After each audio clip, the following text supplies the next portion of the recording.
Assalamualaikum warahmatullahi wabarakatuh. Apa kabar sahabat Pamate dimanapun kalian berada? Semoga kita semua ada dalam keadaan baik, sehat, dan selalu semangat jalani segala aktivitasnya. Baiklah Bapak Ibu, di video kali ini saya akan membahas soal kompetensi teknis bidang pedagogi untuk P3K guru ya. Langsung saja kita bahas soal nomor 1. Hasil penilaian belajar yang diperoleh oleh siswa dapat dimanfaatkan oleh guru bimbingan dan konseling di sekolah, yaitu untuk A. Bahan pertimbangan untuk memberikan perlakuan sikap kepada siswa. B. Mengetahui apakah siswa mempunyai permasalahan dalam keluarga. C. Memberikan bimbingan kepada siswa dalam upaya meningkatkan kualitas pendidikan. D. Memberikan penghargaan atas capaian hasil belajar siswa. E. Mencari kelemahan siswa untuk dilaporkan kepada orang tua atau wali siswa. Baik, di sini Bapak Ibu, ketika kita melaksanakan penilaian ya untuk menentukan hasil belajar siswa dan sudah diperoleh hasil penilaian belajarnya oleh siswa, nah ini dapat dimanfaatkan oleh guru BK ya atau guru bimbingan dan konseling di sekolah. Tujuannya untuk apa? Nah, tujuannya itu adalah yang paling tepat di sini adalah E ya, mencari kelemahan siswa untuk dilaporkan kepada orang tua atau wali siswa. Kenapa? Nah, alasannya karena salah satu fungsi penilaian itu adalah untuk memberikan umpan balik kepada peserta didik ya. Penilaian itu mencerminkan perkembangan belajar peserta didik. Sehingga perkembangan inilah yang dapat dilaporkan oleh guru BK kepada orang tua ya. Jadi jawaban yang paling tepat itu adalah E. Lanjut ke soal nomor 2. Tujuan diadakannya penelitian tindakan kelas oleh seorang pendidik adalah A. Memperbaiki proses pembelajaran. B. Menetapkan praktik secara terencana. C. Mengubah keadaan kelas sesuai kemampuan guru. D. Menetapkan fokus penelitian secara cermat. Atau E. Melaksanakan interpretasi pada praktik penilaian.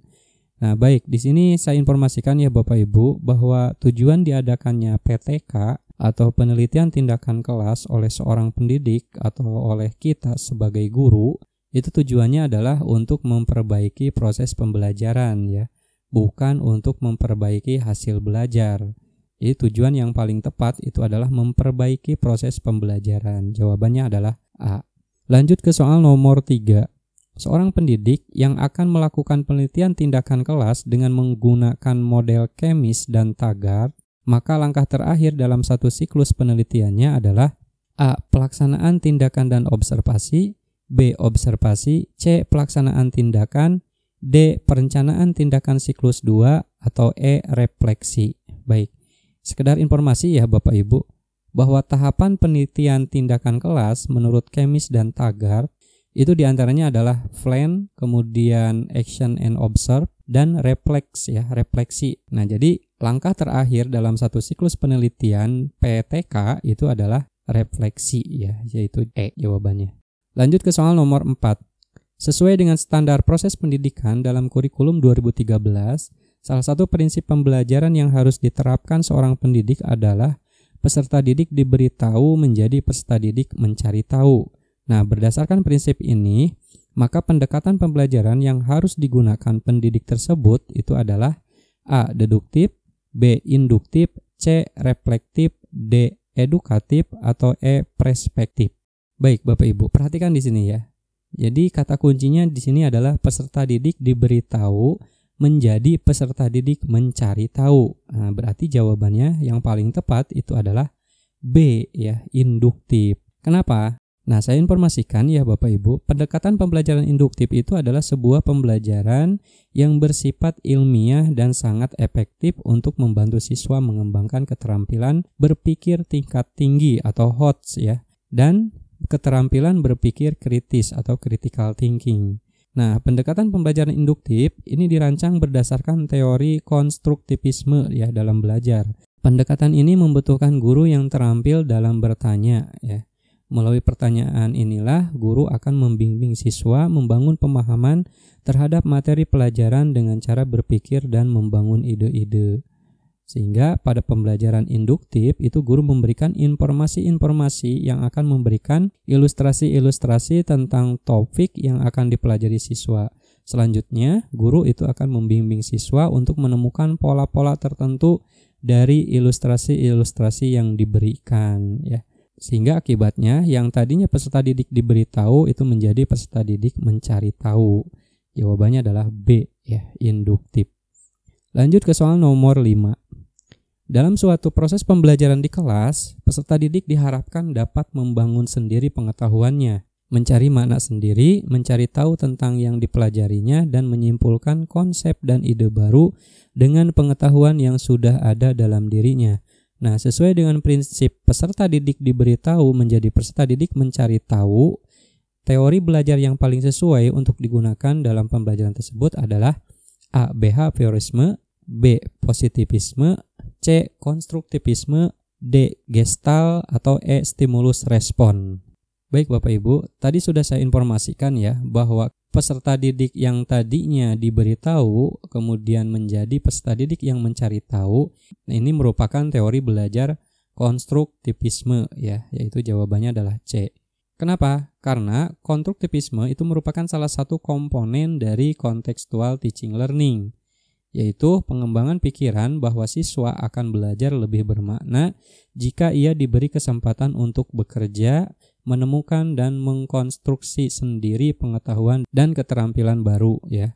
Konstruktivisme sendiri itu membangun pemahaman mereka sendiri dari pengalaman baru berdasarkan pada pengetahuan awal pembelajaran yang memang harus dikemas menjadi proses mengkonstruksi ya, bukan menerima pengetahuan.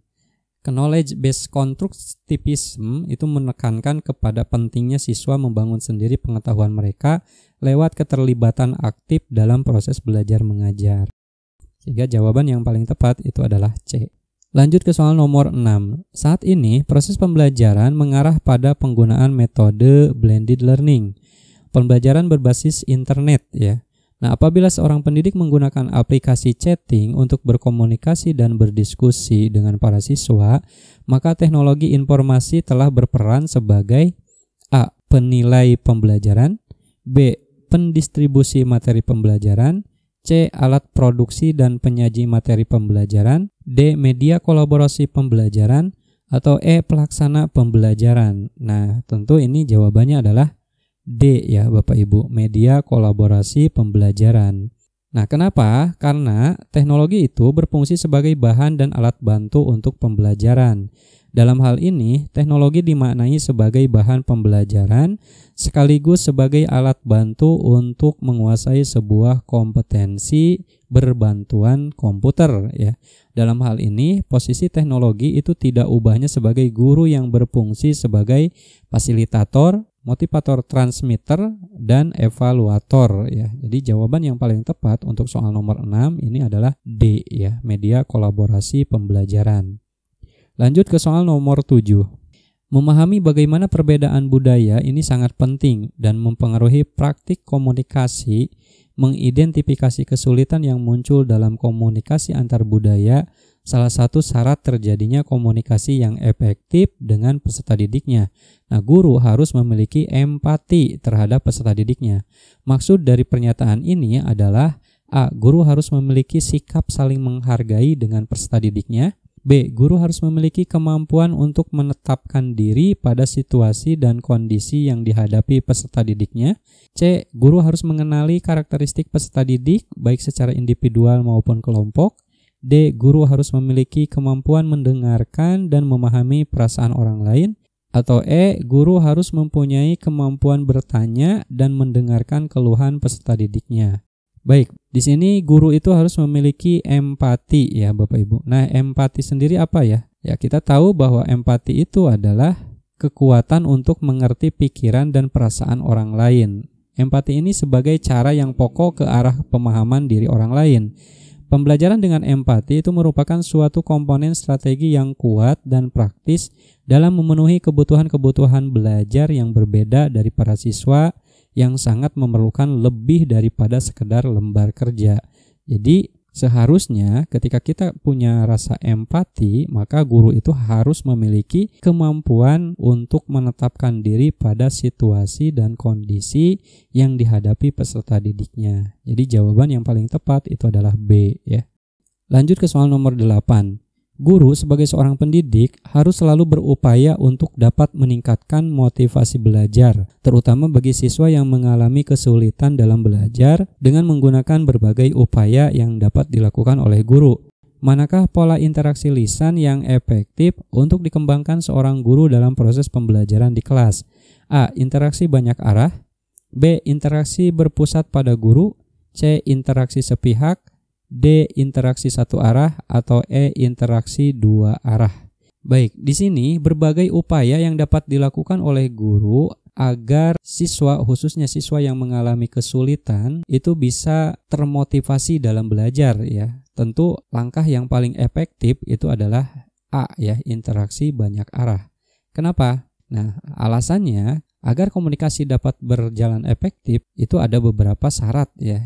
Yang pertama adalah menciptakan suasana komunikasi yang menguntungkan. Kemudian menggunakan bahasa yang mudah ditangkap dan dimengerti. Selanjutnya pesan yang disampaikan itu dapat menggugah perhatian atau minat bagi pihak komunikan ya, atau si peserta didik itu sendiri. Selanjutnya pesan juga dapat menggugah kepentingan komunikan atau peserta didik yang dapat menguntungkan tentunya bagi dia ya. Kemudian yang terakhir, pesan itu dapat menumbuhkan suatu penghargaan bagi pihak komunikan atau peserta didik sendiri. Jadi yang paling tepat itu pola interaksi lisan yang efektif itu adalah interaksi banyak arah ya. Jawabannya adalah A. Lanjut ke soal nomor 9. Penilaian pembelajaran bertujuan untuk mengukur pencapaian hasil belajar peserta didik.